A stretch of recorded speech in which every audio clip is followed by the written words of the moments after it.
Hello everyone and welcome back to our channel. In front of me I have AMAZFIT GTS 4 and in today's video I'm going to show you how to turn on this watch. So let's get started.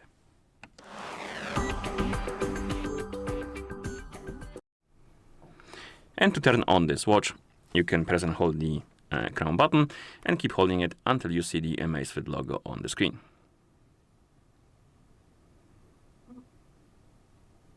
And once the logo appears, you can release the button and wait until the watch is done booting up.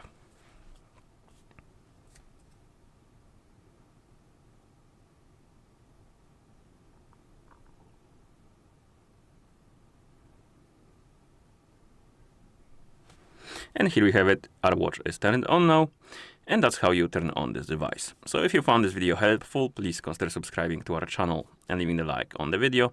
Thank you for watching and see you in the next one.